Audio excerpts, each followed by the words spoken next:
today's Locked On Thunder podcast, did the Oklahoma City Thunder win the Josh Giddey, Alex Caruso trade? What's the draft situation look like for OKC? And what about their playoff rotation? All on today's show.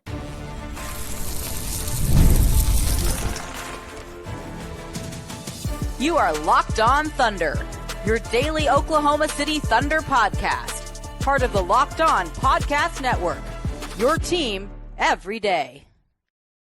Let's get it going on the Locked On Thunder podcast on the Locked On Podcast Network, your team every day.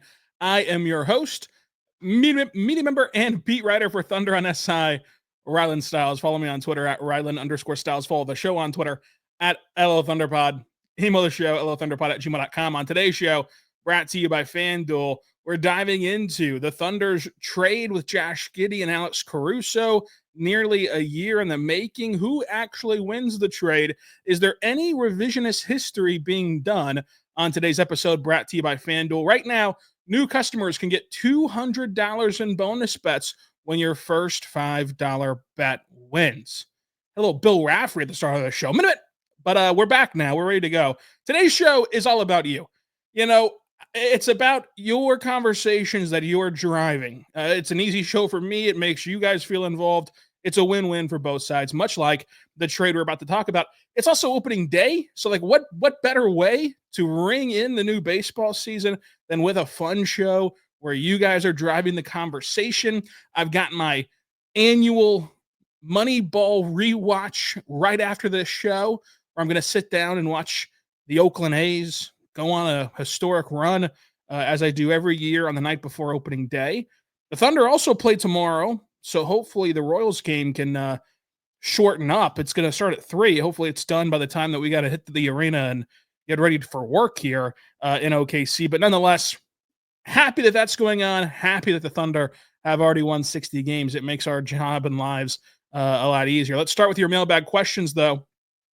First one came in from Rob Dog. Mailbag question: with respect to Josh Giddey's production, what would it take for you to say it was a mistake to trade him for Caruso? He couldn't do anything to make that happen. Just to be frank with you, I feel very good about my positioning on this whole thing. I think that you should go back, and if you're bored today or wondering about this trade today, go back and listen to the podcast leading up to the trade.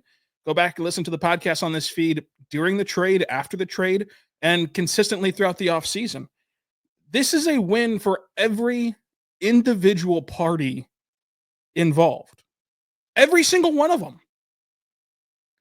Josh Giddey could not do this in Oklahoma City. He just couldn't. And we like to live in this fantasy world where, like, because Josh Giddey's playing good now, it reflects poorly on OKC, or the Thunder should have given him more time to develop, or it reflects poorly on something that happened a year ago.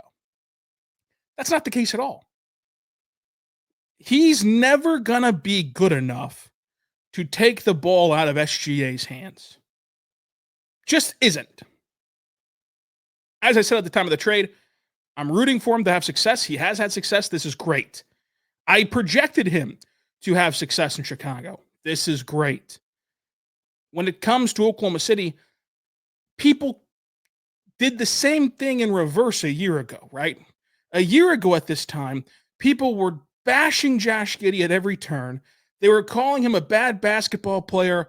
They were saying that he just isn't good enough to be in the NBA, and pointing at every little flaw of his game. And yet, I was here telling you it's not a Josh Giddey problem. It's a role problem. He was never going to get this role in Oklahoma City. And so that's why my messaging can stay consistent, is because, frankly, I was right. It wasn't that hard. I'm not taking a victory lap. Anyone who could remove emotion and look at logic could tell that this was a win-win for all sides. But Josh Giddey was not going to be able to be in a role that would make him millions and millions and millions and millions of dollars and make him a better NBA player in Oklahoma City. The team's too good. He's not good enough off ball. Was never going to work. So that's a huge win for Josh Giddey to get to a place where your coach is a guard whisperer, and you had a plan in place with that organization, as they've moved off of parts to get him even more on-ball opportunity, and you look what he's doing post-All-Star break, and it's just jaw-dropping. You look what he's doing in LA, and it's just eye-popping. So that's all great for Josh, and we called it a win at the time. It's still a win today. Alex Caruso, the other individual involved. Alex Caruso, his style of play, I imagine, sucks to play for a losing team. Like, you think about what Alex Caruso is, and he's this hard-nosed, gritty, gutsy defender who scraps for loose balls, who takes a beating, ranging up and defending bigger players, who puts his body on the line night in and night out, a hard-nosed player. That's got to suck to do all that for a 10 seed. Because you're not getting much. It's like being an offensive lineman, right? If your team does have any success, it's going to go to the running back. And if not, you're still not getting any of the credit, even if you have a good offensive line in a terrible ball club. So I think that for Caruso, he's doing the same things that he was doing with Chicago. He's just doing it now for a winner, which has to feel better. Win for Caruso. He's getting a chance to win, literally. For Chicago, as an organization now, you knew what Alex Caruso was. He was, for Chicago, a dispendable piece, because you can't build around Alex Caruso. Alex Caruso can be the finishing touch. He can be the missing puzzle piece. He can be that bow on top of the wrapping paper, but he can't be the president inside the box. He's not the Red Ryder BB gun. He's the candy cane wrapping paper. And that's okay. But for a 10 seed, that doesn't really get your rocks off, frankly. You know what does, though? Well, let's take a shot on this 21-year-old who had top 10 potential in the NBA draft, and who is a flyer that could be something that we can build around. And now it's worked out. And Chicago, as I talked about on Locked On NBA Game Night on Saturday night, you can go back and listen to that with Gavin Shaw. We were talking about how fun of a foundation that the Bulls have. And it's true. This is a fun team. It's a really fun team. And they play off of one another well. Guess what Josh Giddey didn't do last year? He didn't play off his teammates well, which hurt his overall game. So are we supposed to be shocked that now that he's gotten teammates who are more conducive to his play style, we're supposed to be shocked that he's better? I don't think so. And then you look at Oklahoma City. You really want to be on the hook for paying Josh Giddey in a role that he was never going to fit into? First and foremost, from a business standpoint, that answer is flatly no. Could you really envision Josh Giddey being a part of this team in a role he doesn't fit into? No, with an asterisk. Because the Thunder did approach Josh about coming off the bench, it appears. And to no fault of Josh, I don't begrudge him for this, but Josh didn't want to do it. And why would you? Coming off the bench, he'd still have to play in a role that's a little bit better for him, but not overly better for him in terms of his earning power. And the NBA guys will tell you all the time, once you're viewed as a bench guy, once you're viewed as a certain role, that's kind of all you become a lot of the times. And he's on the precipice of a big contract. And the Bulls now have a very fascinating conversation this offseason about how do you value Josh? How do you pay Josh? Decisions that even while he's playing exceptionally well will be very hard to have. And Oklahoma City kind of shreds that while also picking up the missing piece for their team. And, we'll see how far they go this year. We'll see how far they go during the Alex Caruso era. We'll see what they turn Alex Caruso into. What if, we don't know what the future holds on that front. But it's undeniable that this team with Alex Caruso in place of Josh Giddey is more equipped to win a championship. And it's undeniable that Josh Giddey in Chicago instead of Oklahoma City is more equipped to be a heck of an NBA player. And sometimes you can be Switzerland. Sometimes nobody wins. It's a win-win all around, or it's just neutral. I promise that you don't have to defend the shield over and over again. If you're on the Thunder side, say, you know what? No, the Thunder won the trade. Unequivocally, they won the trade. And the Bulls lost it. And if you're on the Bulls side, you have to say that the Bulls won the trade and the Thunder lost it. Hey, everyone got what they wanted out of this. It's a business relationship. And much like any relationship, you hope that it ends amicably and everybody gets what they wanted and everyone gets what they deserved. I think that all parties did. So to me, if Josh Giddey goes and averages a triple-double next year for 82 games, he plays all 82 games and he averages a triple-double, it doesn't change the trade to me because he was never going to have that opportunity or that chance or that role in Oklahoma City. And that's the bottom line. And then, I still want to caution, if the Thunder go win a championship this year, that doesn't change the value that the Bulls got for Josh Giddey either, that the Bulls got for Caruso. Like, yes, if the Thunder win a championship, every draft pick, every trade, everything you do over 100 times out of 100 because you don't want to change the butterfly effect. But it's still a win-win for all parties if the Thunder win a championship or not. I don't like playing the results, especially whenever they mirror the prediction. Like, what are we, like? There's nothing. There's no new information here. There's no revelation here. If you thought Josh Giddey was a bad basketball player because he was playing a role that he was ill fit for, that's on you. There's nothing new at the table here. And again, to know that we've been consistent with this, you can go back and listen to the episodes whenever Josh was traded and leading up to Josh being traded. Coming up, let's get into more of your mailbag questions.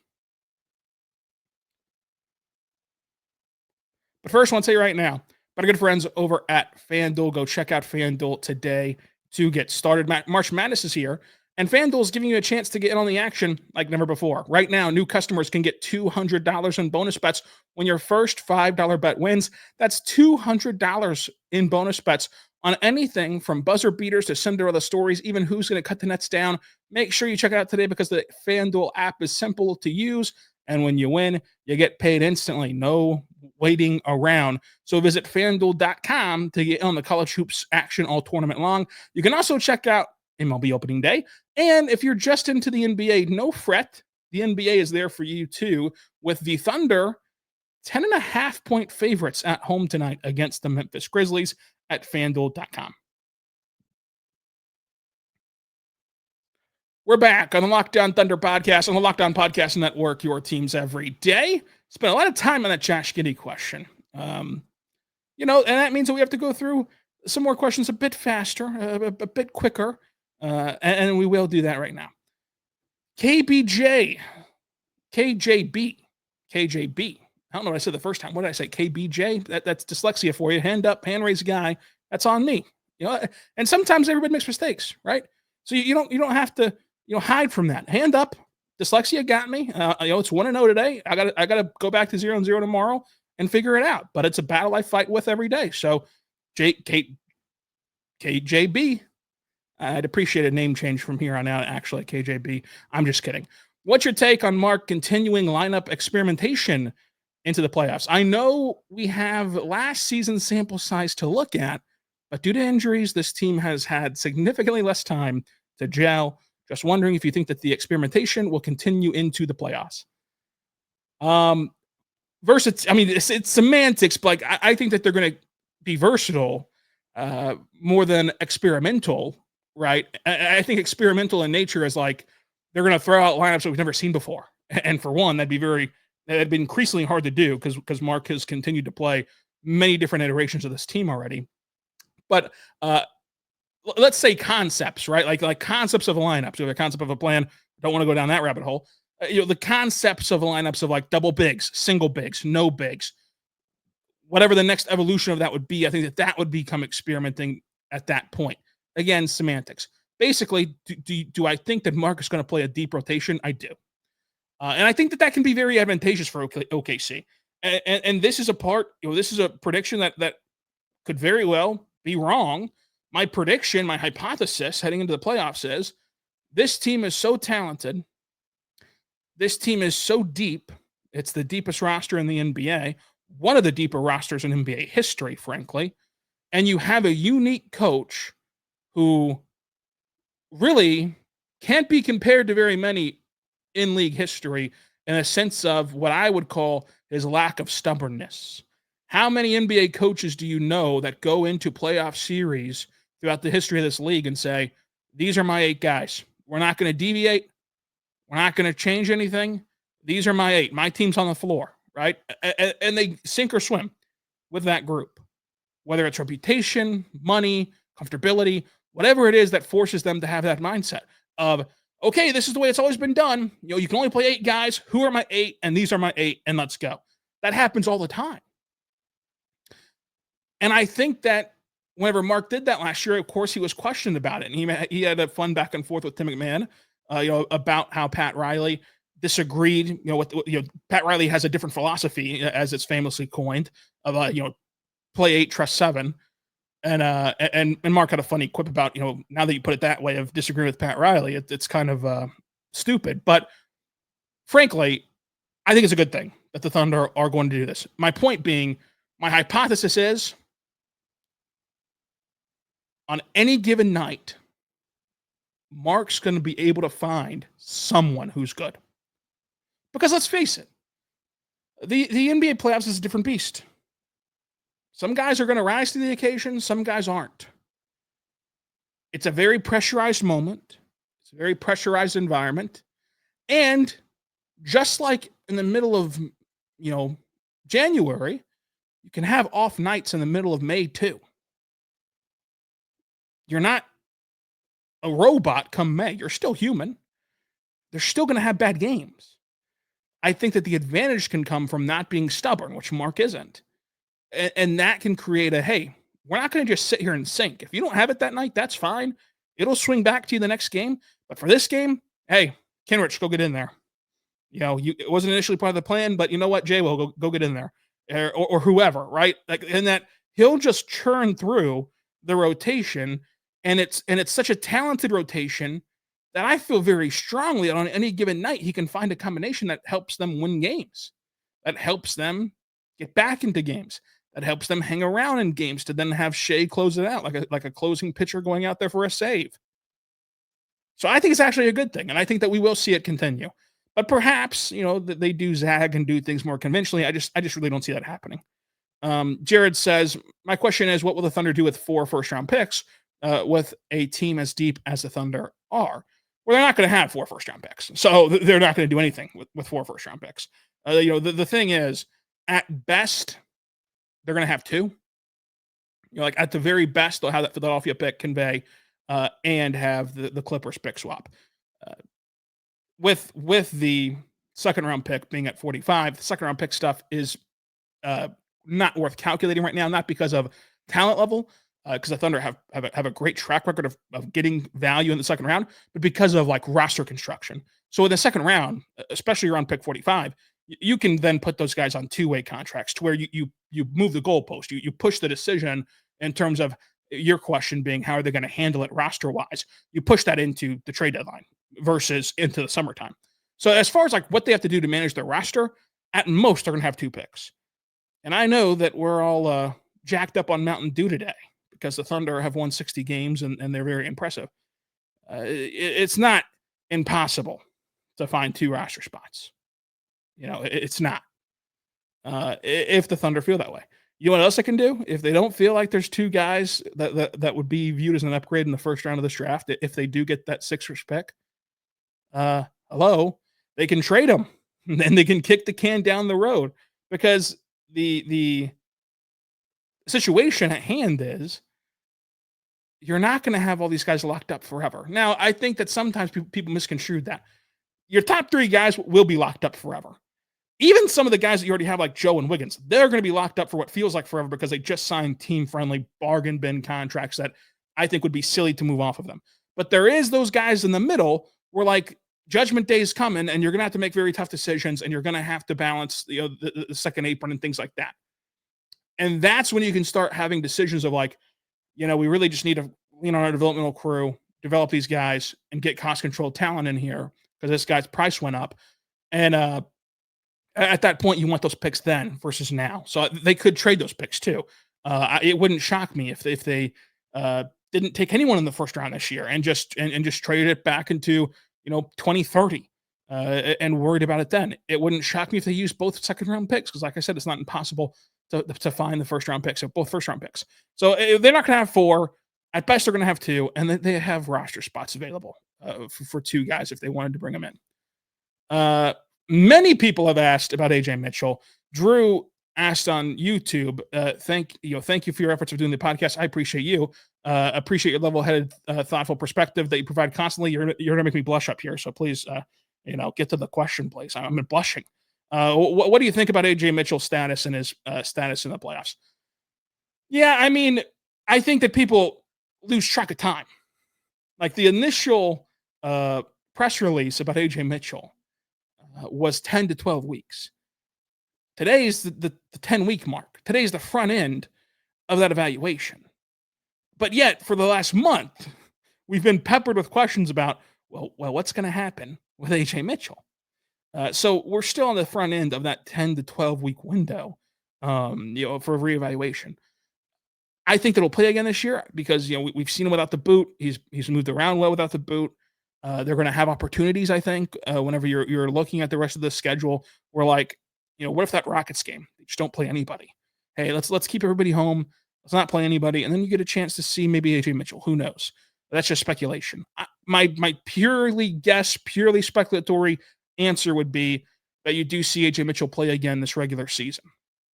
Now, for the postseason, that's a tougher sell, and it's nothing to do with AJ. I love watching AJ Mitchell play. You can go read my exclusive with him on Thunder NSI. He's great to talk to. He has a fun play style, but it would be almost like unfathomable to think like that this rookie could sit out for the majority of the season, then come back, not hit a rookie wall, ramp up, play playoff minutes, and be good for a championship team. There's just too much stacked against him, and I wouldn't feel comfortable playing AJ Mitchell if I was Mark. And now, look, lucky for you guys, I'm not Mark. We'd be running floppy action every time down the floor. So great news on that front. But, if I was, I wouldn't feel comfortable putting him in that environment. Confidence is a big deal. Conditioning is a big deal. Like, he's still listed as out today against Memphis. So that takes you to at the earliest Saturday, right? And these NBA players will all tell you, no matter what you do in your rehab process, no matter how hard you attack your rehab process, nothing replicates NBA games. It's getting late early in terms of getting NBA games under your belt before the playoffs and getting your conditioning back. And so I think that you shouldn't bake AJ Mitchell minutes into the cake right now, which on one hand is sad because if he would have stayed healthy, he would have absolutely helped you in the playoffs. He would have absolutely helped you, down the stretch of this season as a secondary ball handler. But he got hurt. And so, you kind of just reset and do it all again next year with AJ Mitchell. But we'll see how that all goes. Coming up, we'll have more of your mailbag questions.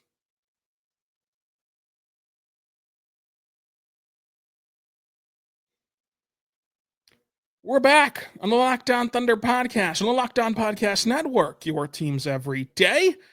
I'm Rylan Stiles, host of Locked On Thunder. Follow me on Twitter at Rylan_Stiles. Follow the show on Twitter at LOThunderPod. Email the show, LOThunderPod@gmail.com. On today's show, we're answering your mailbag questions like this one from Jonathan.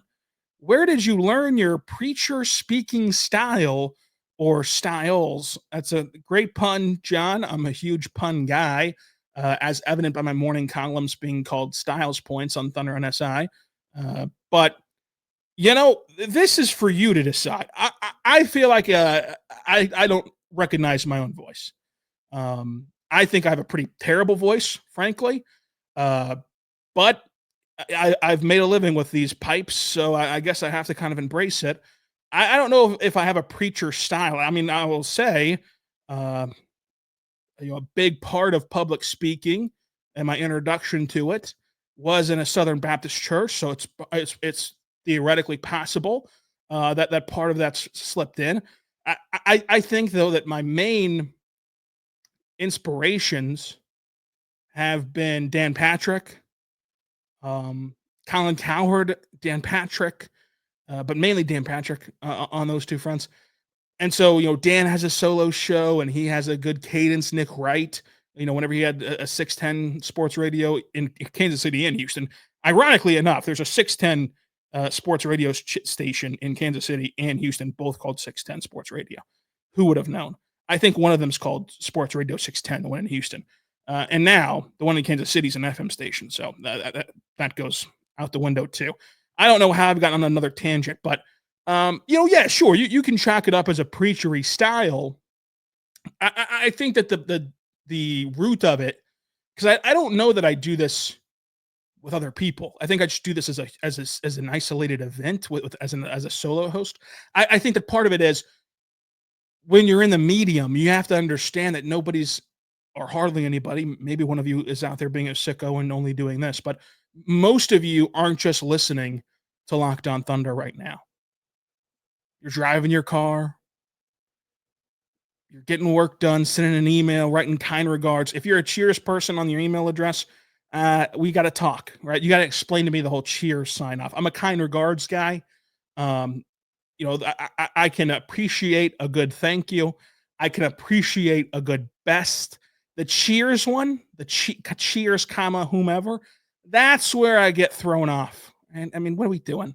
Right? I'm reading this email at the office, right? With a lukewarm cup of Joe. Right? What am I cheersing? I'm not on spring break. I'm not in Daytona Beach. That kind of, and there was professors who would do that at Cameron University. And I loved them, but the email portion of the class would kind of be a drag. I mean, what you think I'm just out here with a Mickey Ultra on the quad? I mean, what are we doing? Although I wish I was. Who wouldn't want a Mickey Ultra right about now? So yeah, I mean, but anyway, my point being, part of that preacher style is that similarly to a sermon, like you understand that your audience is going in and out. And so you want to captivate their attention again. And so whenever I'm hosting a solo show, if I have a point I really want to drive home, then you have to change the inflection of your voice. And you want that to be an indicator that, hey, what did he just say? What did he just say? And preachers oftentimes will say things like, listen to me, church. Hear me, church. And so like you can't do that on a podcast. Then you sound like you're in Waco. Sound like you're in a cult. So in lieu of that, we're talking voice inflection. Nobody cares about this except for you, Jonathan. I should have just DM'd you. I apologize for wasting the audience's time. Mike says, what's your favorite Thunder lineup for only personal reasons? I mean, the personal reasons is twofold, right? First fold would be human interactions. Who have been good to the media, who have been good to me. And that's a different list than personal reasons as like your bank account. Because look, when the Thunder win, here's the little secret. Everyone is objective. Everybody is, unbiased. It's still good for business if the Thunder do good. So like playing their best lineups is good for my business, makes you guys care more, makes you guys listen more, makes me more moolah. Like that's a personal reason too. But I'm going to take the question for what I assume the face value is, which is like personal to me. I would say Adam Flagler, number one. He's been on the show before. He's the only player to ever be on the show, and we've really developed a very good professional relationship. Covering him in the G League now for a couple seasons, and talking to him off the record, on the record, with different stuffs. Like Flagler's number one. I really do think he's a great guy, a great human, and a great story for what he's gone through. So he's number one. I would say AJay Mitchell number two because I do like his play style as like as my version of like basketball fandom. If I was just talking about anyone in the world, his play style I really like. But then also our exclusive interview, like he was really nice, kind with his time. So like he gets some bonus points there. Caruso has been excellent. As far as the media relationship goes, there's some players who none of the thing about the Thunder is none of the players are rude or mean or just jerks, right? None of them are like, they're all great people. Whenever Sam tells you that like the Thunder value people than players, he's right. They do. Like these are all great human beings. Some of them are shorter than others with their answer, but never conflate short with rude because they're not rude. Some of them just, I don't know that they're comfortable, in that environment of like answering questions. Would you be comfortable if after every email you sent, you had to answer to me? And I was saying, what went through your mind there when you had the semicolon instead of the ampersand, huh? What went through your mind there when you use an M dash and not just a period? Like if I did that to you after every email you sent, you'd kill me. So I don't think that like, every player loves that aspect of the job, but Caruso is one who's really embraced it, who really gives you good stuff, who really gives you thoughtful answers and reflective answers instead of just answers where it's like, yeah, you answered the question, but there was no real meat on the bone. Caruso, pause, gives a lot of meat on the bone. So Caruso, what are we at? 3. So then I'd go Jay Will. I just love the energy. As a backup big man myself, I can appreciate a guy who injects life into a stadium, who injects life into a team. I love a stretch at 5. I love the high post playmaking. I've been, talking with Mark about this since the Al Horford days of how Mark utilizes high post playmakers. And then another guy who is a really good spirit and, like, from what it seems like to us, like the infectious, energetic guy on the court. He comes into the press conference room. He's the same guy, tells funny stories, is relatable, is funny. So, like, from the personal standpoint, you got to give him credit too. And then I'll go, this is a weird lineup, but hey, maybe Mark will play it someday. Then you can call it the Ryland lineup, because he did have a name for the 3-point lineup that I don't want to say on the pod because it might get us demonetized. So I'll go final one. Kenrich Williams. Kenrich Williams, again, just another veteran who is really gracious with his time and really answers things. Fred says, what brand of chewing gum does Wiggins chew on the court? I can somewhat answer this question, not for Wiggins, himself, but whenever we covered the G League 2 years ago, we sat at the scores table during G League games, or maybe it was last year, 2 years ago, I think it was. And so then you get to see what all's on the scores table. Like, they have all these like bins of candy and gum. So to answer the question, any gum he wants. I'm not joking with you. You go into the locker room, you see what they have at the scores table. Take your pick. Extra, Wrigley, Take 5. Take your pick. They have it all. Every single kind you could ever imagine. I like to assume that he's a extra mint kind of guy.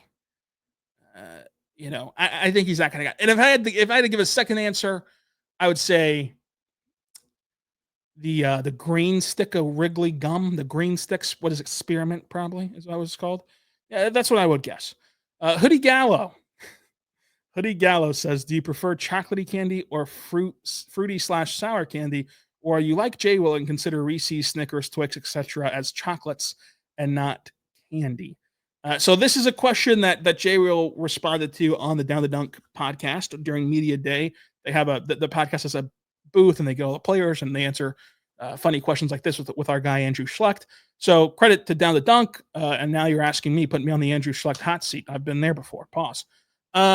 And first of all, I love your name, Hoodie Gallo. Nobody in this life deserves the appreciation, the recognition, the admiration, the love, the glaze as much as Nick Gallo. I've hardly ever met and someone as genuinely great and nice and kind and supportive and down to earth as Nick Gallo. So Nick Gallo deserves all the Twitter stands, all the hats, all the love, everything. So credit there to two great people, Andrew Schlecht and Nick Gallo, and Jay Will too. And now, as far as I go, I hate anything sour. And a large portion of the fruity candy is also in the same family as the sour candy. So I would have to lean chocolate. I'd have to, because I love a Reese's. You get a Reese's egg, all of a sudden we're really kicking our socks off, if you know what I mean. Never do it with the socks on. Snickers, big Snickers guy. So I'd have to go chocolate. If you gave me unsoured fruit candy, I'm not going to turn it down. I mean, come on, we think that's pretty obvious, right? So I'm game for anything but sour stuff. Not a sour guy. Never going to be a sour guy. Not a hot sauce guy. Not a peppers guy. That's not for me. It's just not for me. So I'm a honey barbecue wings kind of guy, not a buffalo mild kind of guy. Yeah. So there's my answer. As far as the Jay Will thing, Jay Will, this is the one time I'll really adamantly disagree with him.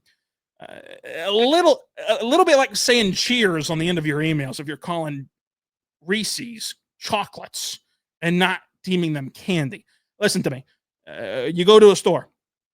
What aisle do you go down to get a Reese's? The candy aisle, the chocolates aisle, the fruit snacks aisle. Oh, yeah. Guess what? It's the same aisle labeled the candy aisle. It's a human deduction to believe they're candy. We don't have to reinvent the wheel. We don't have to parse through all these things. And you don't have to sign your emails. Cheers. Right? Cheers. I wish we were cheersing. We're not. We're talking about data. We're talking about inexcused absences. We're talking about whatever. Right? We're talking about podcasting equipment. Whatever the emails you send at your job. Another show that certainly happened. Hopefully we get the car back on the road tomorrow. But thank you all for listening. And until tomorrow, be good and be good to one another.